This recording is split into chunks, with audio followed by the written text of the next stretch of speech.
Welcome back, everyone, to the Behind the ERG podcast. As always, I'm your host, Edward. Before I go into the intro and reveal our special guest, I just want to let everyone know that if you are watching this podcast and if you watch previous episodes, please subscribe, comment, like, and share. Like, it really helps amplify the reach of the amazing individuals and culture shifters that we have on this platform. So I'd really appreciate that, like ASAP now, like it now, and you can comment afterwards if you don't like it. But today I've got another special guest, and as always on this platform, we talk about people who are reshaping what it means to be an inclusive leader, empowering community within their organizations and beyond. So on that topic, our guest is someone who's grounded in equity, inclusion, belonging, and championing people throughout pivotal life transitions. She's also an empowerment coach, a former senior school leader, and a mother as well. Beyond that, so the list goes on, she also plays a key role in grassroots football inclusion as vice chair of a football club in Milton Keynes, and she now channels her passion into leading the Black Employee Resource Group at one of the leading media companies globally. She supports empowerment, allyship, and opportunity through education, mentoring, and fundraising. Without further ado, I bring to you Yasmin Husbands. Hello, everyone. Wow. What can I say for an intro? I won't say too much. That was a lot. But thank you so much for having me, Ed. I'm excited to be here. And like Ed said, please like and subscribe. Make sure you are following and sharing all the information and content. I've watched a few episodes now and they've all been phenomenal. So please make sure we're sharing the message far and wide. Appreciate it. I didn't pay her to say that, by the No, way. it didn't. Not at all. Not at all. But well-being is important on this podcast. So we're going to start with some simple questions in terms of like, how are you feeling today? I'm feeling really good. I'm excited to be here. I made it on time. It was a journey, but I made it on time. Yeah. So I was grateful for that as well. But it's been a full-on week. But I think I'm getting back into the rhythm of things. You know, you have that downtime at Christmas and then you've got January to adjust. Yeah. And then when you get into February, everything's BAU. So I think I'm there now and I'm feeling comfortable. So feeling good all around. Yeah, I was definitely late. So apologies, Jasmine, the team at Oh, Spotify, God. and everyone else. I was late and I'm still drying from the rain, but I was just apologies. grateful I was on Yeah, time. I said, he can get here when he gets here. I'm good because I'm yeah. here. And 2026, like timekeeping is my New Year's Indeed, resolution. So indeed. yeah, future ones will definitely be on time. On that topic, before we kind of delve into your career and all the amazing things that you have done, Yep. are doing, and will do in the future, Mm-hmm. I'd love to ask about one thing that's brought you joy so far this week. Oh, this week, I'm going to say my kids. Yeah. Because most weeks can be trying, to say the least. You know, you've got two young boys, they're in mainstream education. One has special educational needs, the other one has medical needs. So the weeks can be up and down. But this week, both of them have brought me joy in the feedback that they've got from individuals that work with them. So my eldest son, I think, was parents player and managers player both Saturday and Sunday this weekend. So he's been beaming since Sunday, unstoppable. No one can take him off the cloud that he's on. So that's brought me a lot of joy. And my youngest is progressing really, really well with his reading. So just, yeah, mummy life has definitely brought me that joy this week. Amazing. And thanks for sharing that. What we're going to do now is just delve more into your career, Okay. which is very multifaceted. And you've done a lot of things in your career so far. Mm-hmm. And you're on the trajectory to even more impactful things going forward as well. So, what I want to ask is education, Mm-hmm. being a senior school leader, Yep. an empowerment coach, and now a leader of a staff network at one of the world's leading media institutions. Mm-hmm. On that, what I want to ask is what has been like the guiding principles or values that have carried you through the different chapters? If I have to really think about this, and I did for some time, it was mainly around the fact that growing up, in particular, in a standard UK, but your, mum has moved over here maybe in the 70s or 80s, single parent household. There's a lot of culture that comes with that. My mum is Ghanaian, both my parents are Ghanaian, but they split before I was born. But the one thing about my mum is she's very much rooted in the fact as people are people, regardless of their differences.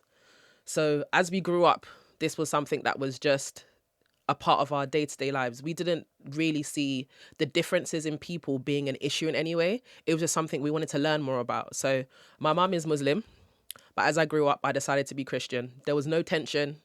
We celebrate Eid and we celebrate Christmas. There's never been an issue. On my father's side, my grandmother is actually a practicing Buddhist.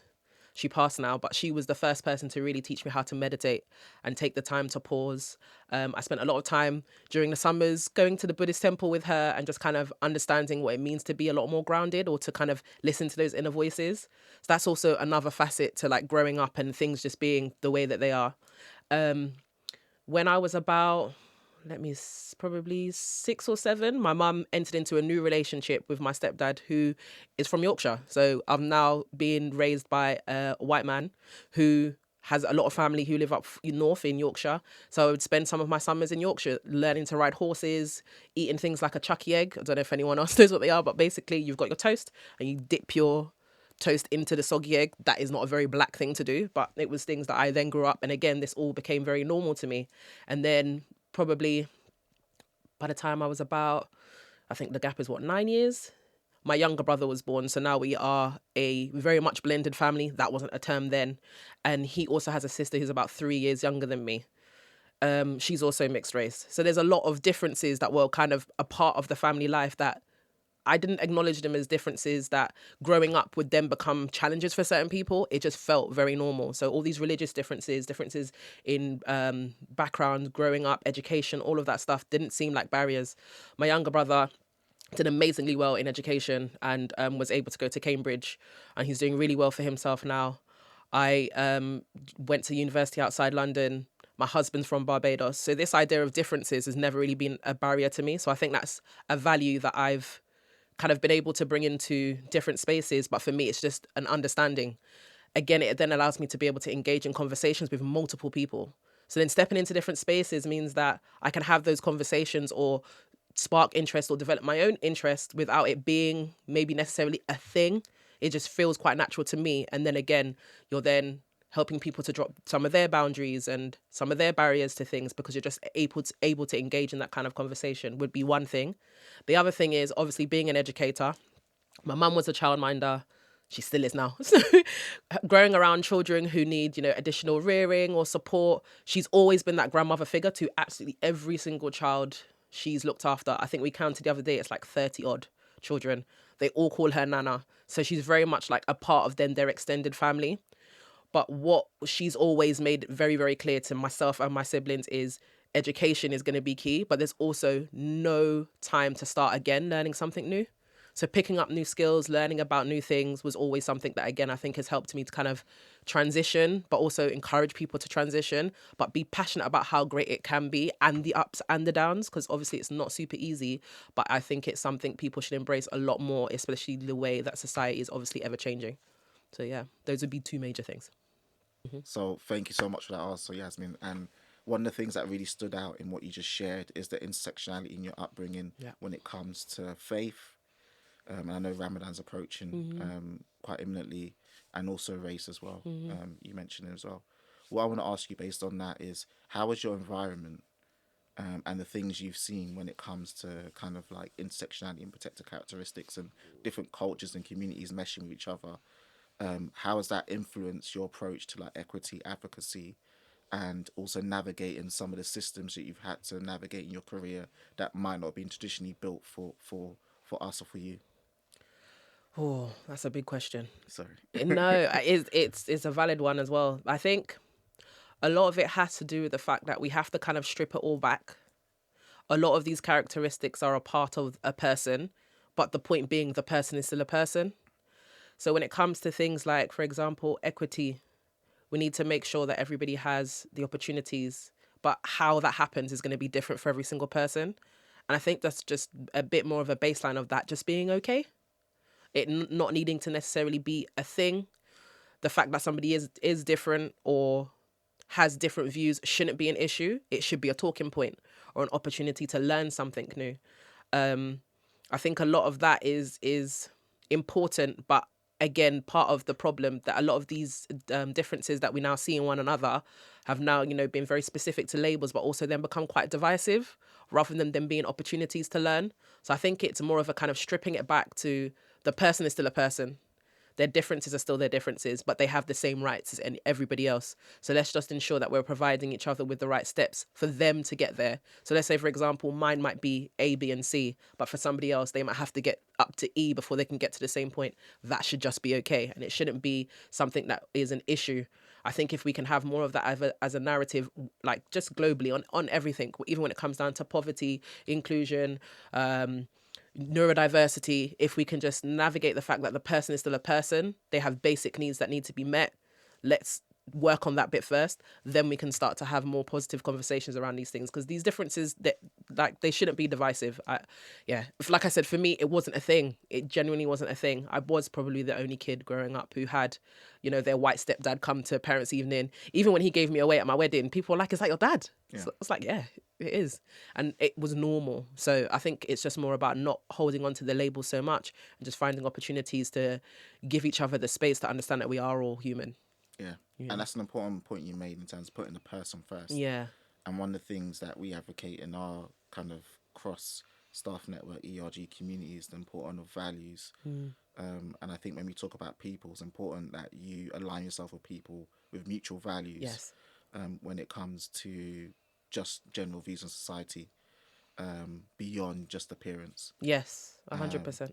on that topic, what I want to talk about now is your kind of career transition. Okay. So, based on all the things you've mentioned in Yeah. terms of, I guess, the multicultural element of your upbringing and the things that you've been able to observe directly in your family home as well, how has that helped you? So, how does that help you kind of inspire your career journey, and what made you originally transition into education, then from education into project management? Education was definitely more about the fact that my mum was like, "You'll be great with children," simply because I was around them a lot of the time. She feels like it's more of a natural gift in terms of children being able to be drawn towards you, but then the molding and shaping then can come over time. And from her observing me, just being in the house sometimes with some of these younger children, interacting with them, she said it'd be a career I should go down. So out of university, I went to my old primary school and volunteered. It was only supposed to be a few hours because I was already working in retail somewhere else and kind of working up that ladder of moving into supervisor and team leader and that sort of thing. So I thought that was the route I was going to go down, and I'll just try the teaching for now, basically to keep my mum quiet. And as I got into the day-to-days of it, I just realized it was igniting more of a passion Yeah. rather than it just feeling like a job. So that then became the career choice. I was, I think, the first teacher at the school at the time who was transitioning from being a TA into doing teacher training. It's got different acronyms now. So I think now you're an early careers teacher, but back then you were looked at as a graduate teacher on a program. And then I worked my way up the ladder. Then I became a year group lead and then a subject lead in maths and then an assistant head, which took me probably about 10 years in total. During that time, I learned a lot about multiple things, but I think just making sure that, again, the whole person is being looked after was one of the things that I kind of wanted to hold on to throughout, because it was something I learned at home with my mum. And then again, the same then moving into project management. So the transition wasn't as straightforward as people would think. But one thing I will say is there are a lot of transferable skills in some of these professions that people don't put enough weighting on, that would allow you to move out of one career into another. So when it came to project management, I didn't lose that passion for wanting to look after the whole human being. So initially I was a Scrum master. So we're supporting people with their ways of working, but you still have a very much holistic view. Like you're taking into consideration what's happening with your developers, for example. Have they had a good day? You know, their kind of nuances in the way that they talk. Are things okay? Do we need to figure out how we can streamline this sprint, or how we can shape things so that it's easier for you? You still have very much that approach where you're still looking at the whole person.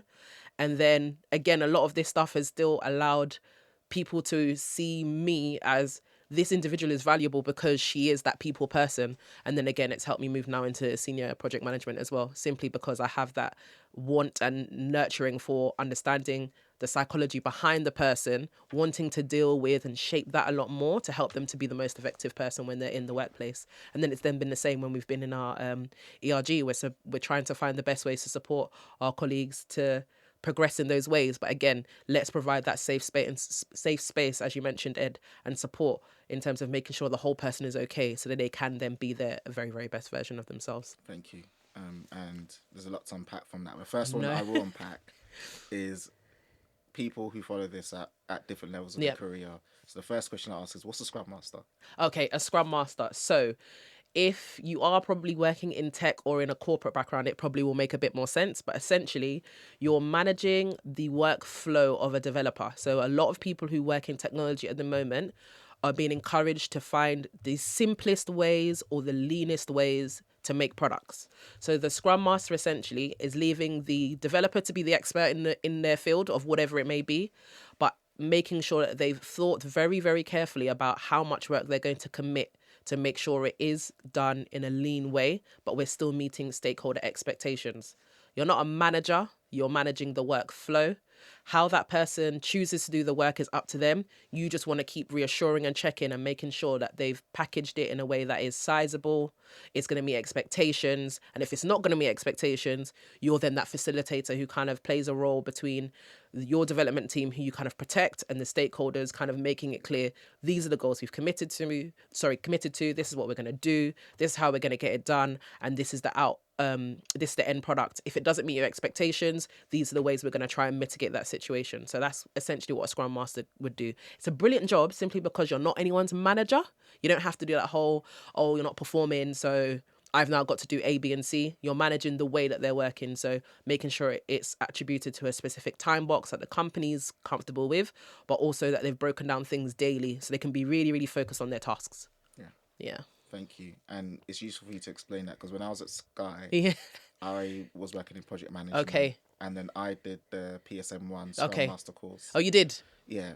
Because literally, I mean, if I'm being transparent, at the time, people was like, this is where the money's at. Yeah. Like, It was the buzzword of the time. It was the buzzword at the time. I haven't used it for anything. I probably No, should, I based know. on what you just said. Yeah. But that's fascinating in terms of the type of projects they work on. Yes. And things that nature as the well. the range is varying wide, but again, it has to be pumped in and believe that from the very top. Otherwise, it can make it really difficult for you to be able to do your job throughout. But yeah, that's the challenges of working in corporate backgrounds anyway, I would say anyway. Last question for me on your kind of immediate overview in terms of your career. Yeah. You've gone from teaching children of various ages into leading projects and I guess activities at one of the world's largest media organizations. What are the transferable skills that helped you in that transition? And for the people watching who may be working in teaching, thinking that world, corporate world, is completely alien to me. Like it's something I can never ever see myself in, but I want to. Yeah. What advice would you give to them in terms of how they can transition from, I guess, the education sector into the corporate sector?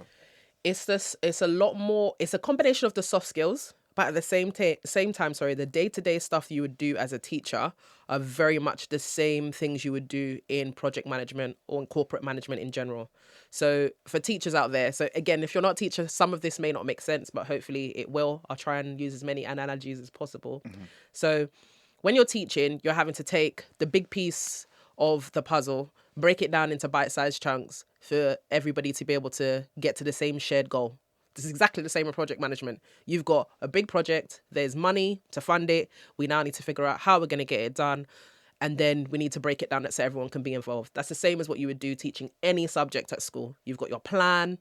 You adapt your plan as well as time changes, because maybe something's changed. Same thing you would do in project management. So the day-to-day managerial stuff definitely transfers into project management. The other element is this idea about wanting to understand people and what makes them tick. So teachers always know, and I hope they do. I know some of them don't, but we'll get back to that hopefully later on.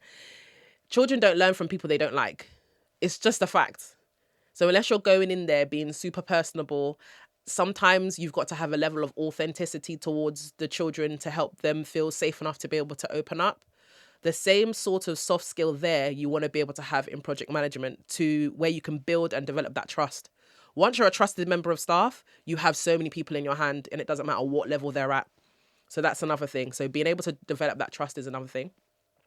I would say the idea of having to pivot regularly, it's the same in teaching. You will plan that lesson to a T. You know exactly how it's supposed to go. You dreamt about it. You know what the outcome is, but so and so's not in. Your TA is not there. You haven't got the right paper. The kids didn't get it. You have to automatically now find another way around the situation. Same in project management. So there's a lot of things that teachers do day to day, and they do feel like, oh no, this is my niche and I can only really stay in teaching and work my way up that ladder, when really the skills are exactly the same, because you're dealing with people, they have a shared goal, they want to work towards the same thing, and they're all very different. It's exactly the same as when you have 30 kids in the classroom. So when I've worked with people in the past and had a lot of that conversation and broken it down that way, it then feels a lot more achievable. And then it's about you bringing you to the table. Yeah. And I think that just goes for any transition, really. How much of yourself are you willing to bring to work? Because that's what you have to do when you're teaching. I find the most successful teachers are the ones who are the most authentic. You don't want to be putting on too much facade. It becomes so hard to do. And it's the same when you're transitioning into in a new work environment. You've got to find your area, stay in that, but also be very willing to educate or work on, learn, all of those sort of things to be able to mold that better, but go in as authentic as possible, I would say. So, yeah. Okay, thank you for that. Nice. Next question I want to ask is, you obviously now moved into empowerment coaching as Yeah. well. What's the difference between teaching and coaching? And then how would you define your coaching style? Okay. So teaching, you're very, very directive around, this is how we're going to get it done. These are the steps you must follow. Whereas when you're coaching, there's a lot more of a conversation around, what are your pain points? What are the issues? But at the same time, where do you want to get to? And you're more in the capacity where the person or the individual is planning out the journey and you're just supporting them along the way. So when you're coaching, it's a lot more about being in the background to help, being that safe space to kind of go on the reflective journey. Whereas when you're teaching, you're very much driven to the outcome and the hows. So it kind of differs in that way. But again, it's still, for me, when I was teaching, it's the same, because you are trying to take care of the whole human being. Like I did get in trouble in teaching a lot, simply because I was very passionate about wanting to make sure that the kids' basic needs were met. So I was feeding kids all day long, making sure that they had breakfast before they started the day. When I was in secondary schools, it was the same. You know, someone's upset or they needed a minute, or even as bad as, oh, my eyelashes are a mess, miss, and I didn't put them on properly. Can you help me out? I will help you out, because you need to feel good before the day starts, right? So it'd be exactly the same things that I would then do in that space. When I'm now coaching, you're spending a lot more time letting the person go on that journey, but kind of navigating in a way where you're in the background. So now that you've done that, how do you feel? Can we kind of break that down? Do you feel like you've done well? So you're splitting the skills up in that sense, but you're still wanting to look after the whole person. So yeah, they have it's different in approach, but again, I feel like the outcome is very much the same. So again, another transition that people are like, oh, that's a bit different. It's different, but there's a lot of it that is still the same, for me anyway. Thank you. And it wouldn't be behind the ERG podcast without talking about ERGs. Hit me.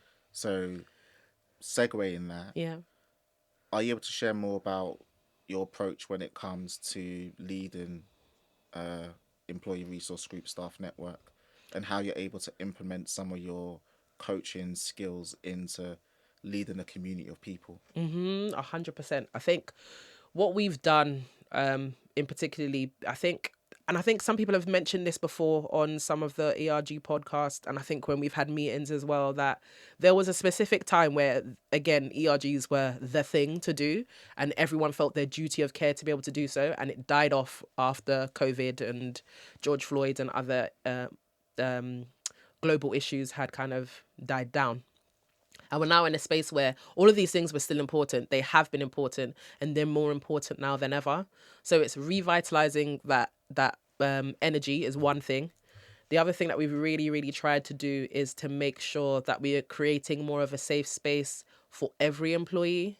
So it doesn't matter necessarily if you're a junior graduate, or if you're somebody who's been at the company for 10 years, or if you're a senior exec. It doesn't matter. We're just here as a safe space and an opportunity, like you said, to kind of talk about things that we share in common, whether it's upbringing, food, differences, sometimes just culture, all of these things we've tried to create the safe space for, but make sure that this is now relevant as well. It's not just an add-on. These are a part of the employees that you're paying to do a job. So this background of theirs needs to be seen as valued. So we're really pushing that message as much as possible. But then at the same time, this piece around allyship, because as I touched upon already, the differences that other people have will add value to you in some way, whether it's even just additional knowledge or, you know, I think we would do it a lot in our social circles. If we've got a friend who speaks a different language, we pick up certain terms that they would use maybe around like greetings or saying certain phrases. We'd want to learn that. So maybe if you've got a friend who's Portuguese or a friend who speaks Arabic, you're going to pick up little bits of tongue to be able to communicate with them better. It's the same in an ERG, in my opinion. Those differences should be then brought up and the group should be able to want to embrace them. But at the same time, let's just make sure that when we're talking about allyship, these people are wanting to advocate for the differences, but also understand, again, that really big piece around the equity. So I would say those are the three things we're really pushing for this year. So then in terms of now being like kind of in the background and coach, so that was what we did a lot more last year. But this year, it's more about this is the community, this is a group. We want to be active. It doesn't just come from, the steering group. If you have an idea, bring it to the table. We will help and support in whatever way we possibly can. If there's something you're super passionate about, let's figure out whether you can hold a panel or we can do some fundraising. Just giving anybody who comes forward in the community the opportunity to kind of take the steer on what they want to do. So again, back in that coaching space where the person is driving what they want to do and we're just sitting in the background saying we're here to help. And that's more of our approach this year. So we're hoping that more employees will hear about this, because now the individuals who are involved are a lot more like, hey, I'm starting this thing or I'm doing some fundraising on this. Because they're now more vocal about it, again, it will build traction then in the allyship, but as well membership of people joining. So we're hoping that kind of element, it has a lot more traction this year. I think we're starting in a good space. Yeah. And one thing I'm privy to that obviously our listeners are not, that is you kind of rebranded We your did. staff network. So We did. following that, what would you say is like one like major achievement or win that you're particularly proud of when it comes to like building community or getting people together around a shared purpose or mission um, at your organization? We made it very clear who was responsible for what. So everybody who contributed in whatever way, big or small, made sure that they got their flowers. And in whichever way we could possibly engage their boss, their senior, the senior execs from DNI in general, we screamed their names from the mountaintop. So whether it was literally creating the logo, supporting with the name, being super passionate about when we're holding panel events that they wanted to be in charge of, the edits or making sure that the production was done right. Going out of their way to be able to secure additional funding or budget from their bosses, wanting to, speak to different companies outside of our workplace to be able to provide baby dishes or come and do a showcase or a market stall. All of those things, we never said, oh, this is what Beacon are doing. We literally said so and so from Beacon is the one driving this for the community, and made sure every single person got their flowers. And we're planning on doing the same again this year, just making sure that individuals who work in certain areas within our company, because Sky is quite wide in what it does. I think people kind of overlook that at the time. People just think digital box at home, but there's a lot that Sky does, and there's a lot of individuals who are Black and are doing amazing things in that space. So again, highlighting that to the other individuals in our community is just helping some of the people who are maybe newer or more junior kind of see that there is a progression path for me, and people like me are doing those things, and I also have access to those people. They're not so far away. Yes, they may work in certain departments, but I can have a conversation with them. We can have coffees. I've got people that I can lean on. So I think that's been super, super, super important, and we're just going to keep pushing to make sure that that's the case for everybody that joins us. Thank you. What we're going to do now is transition into another thing you do. Okay. Out of the multiple things you're doing I know. outside of being a mother, Crazy and lady. leading the staff network, having a full-time job, and we're going to talk about your role as vice chair Whoop. of a grassroots football club in Milton Keynes. Yeah. Question I want to ask on that Yep. topic is, how does that differ from the things you've done in the past in terms of leading a community or families or young people that are playing football? And what do you want to achieve in that role? Ooh, the differences. it, again, when you Or kind if of there's no dig difference, deep, you could say yeah, similarities, I when guess. you dig deep, it's a lot like teaching. Okay. You take on the family, but you do have to look at the child and the family as a whole to kind of figure out the best ways to make sure that things are working, so that the football training that they're getting is obviously of a certain standard. But again, equity is super important. Not everyone starts in the same space. We have players who, they come from a two-parent household where both parents are corporate jobs and their parents are homeowners, etc., etc. And then we have, for example, children who have just come to the country. They are refugees. They're able to access mainstream education freely, no problem, but they actually can't sign up for grassroots football, which is a strange thing, simply because they're only here under a Section 20, but they don't have formal ID, so we can't enroll them. So we're trying to advocate for them and figure out if we can work something, because that's not fair. It doesn't seem right. There's things there that we need to kind of work on and see what we can do. So it's very similar to teaching, I would say, in that respect, and wanting to make sure that you can provide equity for all. What was the other part of the question? What do you want to achieve in a role? Oh, okay. In the role, if I'm honest, when I first decided this was going to be something I was going to do, it's because I miss teaching so much. Okay.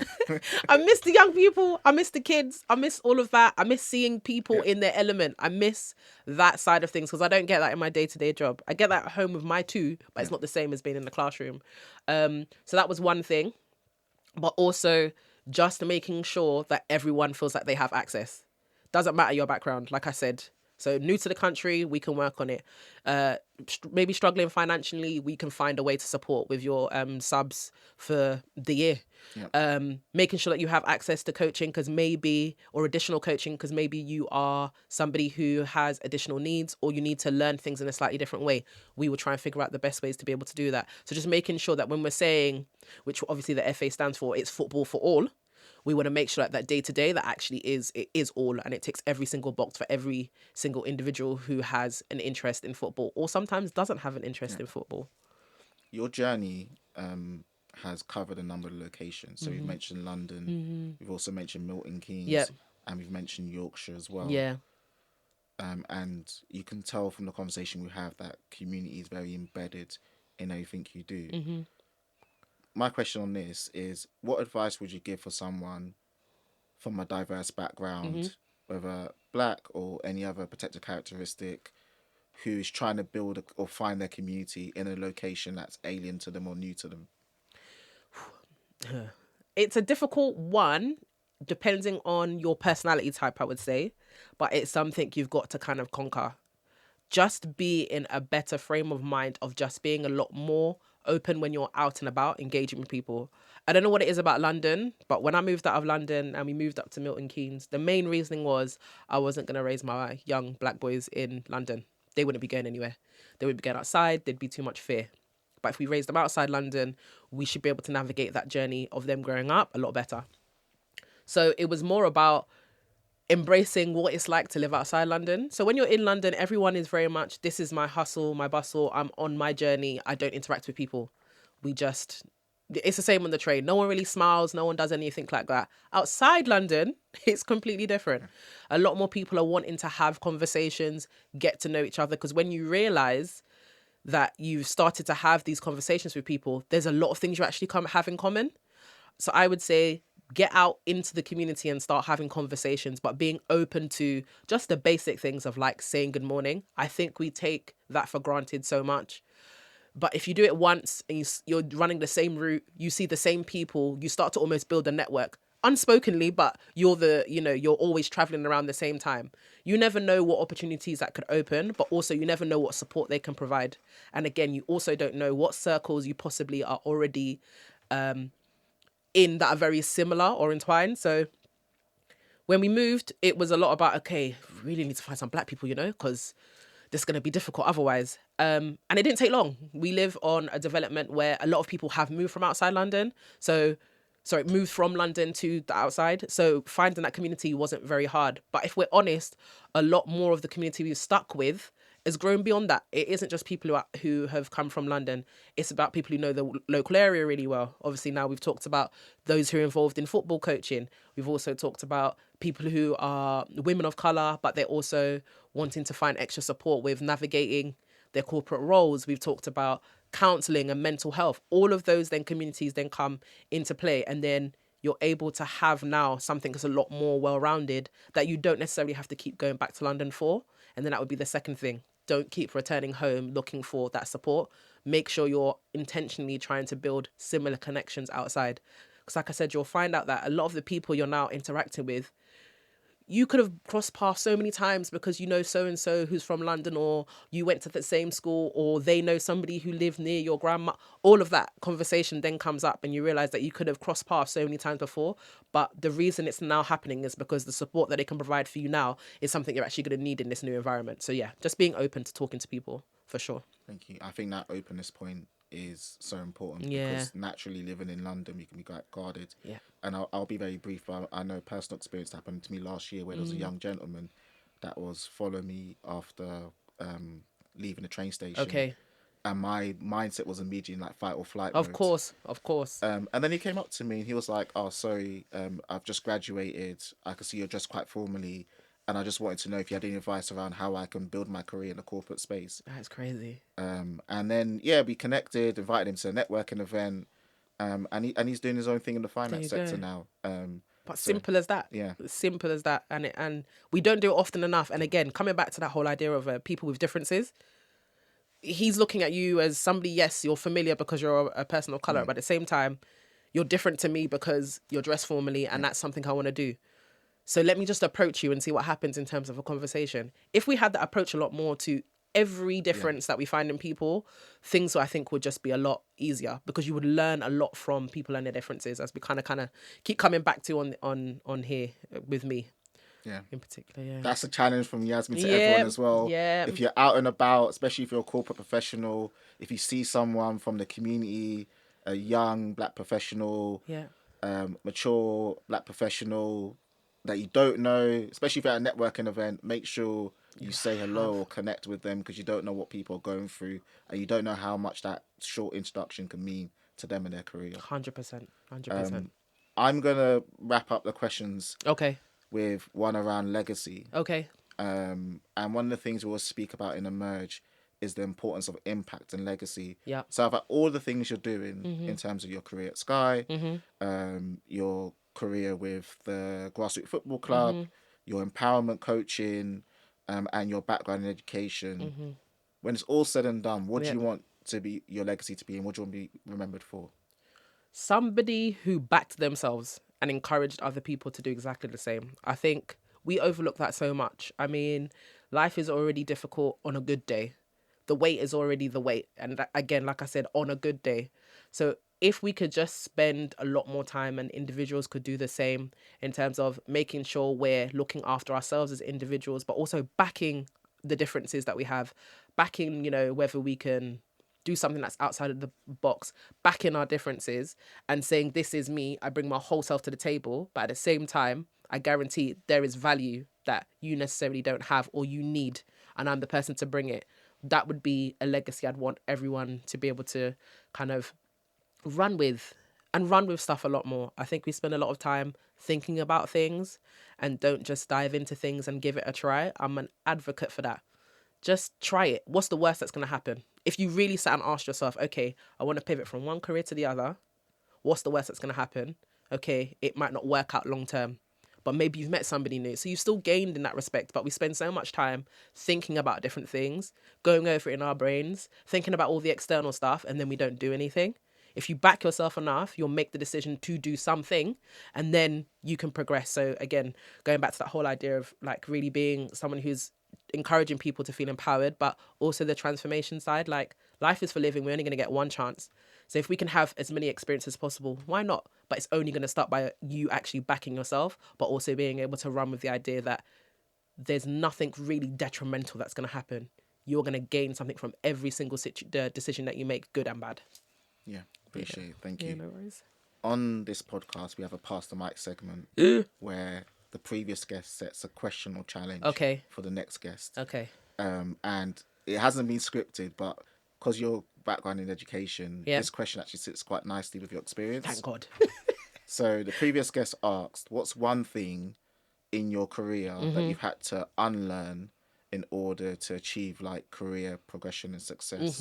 Which is interesting for you because your background in education is all about learning. Yep. So what's one thing you had to unlearn Unlearn. in order to make that corporate transition and kind of be the powerhouse you are when it comes to everything you do? That your seniors are senior by title, but again, they're still a person. They're going to go through the same things you're going through or would have done the same thing. They could be having a good day and a bad day. They're human, the same. Yeah. So not putting so much emphasis on people's title Yeah. was something I had to unlearn. Coming from an educational background, it's very much about hierarchy. Yeah. Even when you're dealing with the kids, Yeah. it's I'm the teacher, you do that. Yeah. I tried to break those barriers and ask the kids half the time, what is it you're trying to gain from today? If it's just to have a good day, I can work with you on that. If it's that you're really struggling with your maths, let me help you with that. Let's have more of that dialogue be a back and forth rather than it coming top down. Yeah. And I think it's the same everywhere. Grassroots football, you want to be able to be a good coach, you've got to be able to have that balance. When you're a chair or you sit on a committee, it's the same thing. You want the conversation to be two-way. When you're moving into project management, ideally, if you want to be seen as a powerhouse or somebody who's got value or adds value, it's the same thing. You want everything to kind of have that two-way dialogue. So that is something that I had to unlearn, that you're looking at people in their title and thinking, oh my God, so far away or so high up, or that's not a space for me to be in. That was one of the barriers I took away, for sure. Amazing. And that's really important as well because that CEO would have started at some. No one's Exactly. born like out of the like gate and Exactly. it's like I'm one day old and I'm CEO. Like they've gone Exactly. through a number of transitions in their career, 100%. so they're human like you as well. Yeah. So yeah, that's a really important point to kind of take into the workplace or business or whatever environment you're in. Yeah. Now, flipping that, what is one challenge or question you want to set for the next guest? Okay. Right. The person you are outside of your day job. Whatever facets there might be multiple. How much space do you create for that person to be in the rooms where decisions are being made? So people are very, very clear that I'm very much a mother. So that nurturing side, or I'm a teacher, that nurturing side is always going to come to the table. My boss is always like, you're always wanting to know how everybody is. It's because it's important. Yeah. If you don't figure out how they are, they're going to struggle. So I think that's something that I would want the next person to answer. So outside of work, whoever you are, what kind of impact is the outside of work you having in the workplace and those decisions that are big to either yourself or your group or even wider than that? Appreciate it. No worries. We're gonna wrap up. Woohoo. But thank you so much for your time. Thank you you. so much for the gems you've dropped. Thank you so much for sharing so much about your own personal lived experience and some transparency around the things you've navigated to kind of get to where you are and the way you've kind of been able to embody intersectionality in a number of different cultures in your upbringing and then being able to advocate for different cultures in the children you teach or in the teams you lead or in the networks that you chair. Thank you. Last thing from me Yep. is if people want to know more about you or find out more about your coaching or just more information about the things you do or even come and watch your football club and support the young kids, like how can they get in contact with you? Oh, I tell you, the technology side, I'm getting there. I'm working Yeah. on a new website at the moment, so hopefully up and running at the end of the month in terms of coaching side. But I'm just myself on Instagram. Please feel free to reach out. So it's Mrs._Husbands. That's me. Reach out about anything at all. Yeah, parenthood, networking, mental health, any of those things, just navigating different situations, transition. I'm open to having conversations. That's how I even ended up here. So thank you, Ed, for giving me the time to come down here today. And yeah, that's what I would say. Thank you so much. No worries. And that's another episode of Behind the ERG Wrapped. Please continue to support us. We're growing. We're just normal people working across various organizations, just trying to usher the next generation and support our people to achieve corporate excellence. So appreciate all the support so far. Please leave in the comments what you enjoyed about this episode, what you want to see next, who you want to see next, because our network is quite wide. It is. So you never know who may just pop up on a future episode. and continue to show us love. Blessings all, and thank you for tuning in. Take care.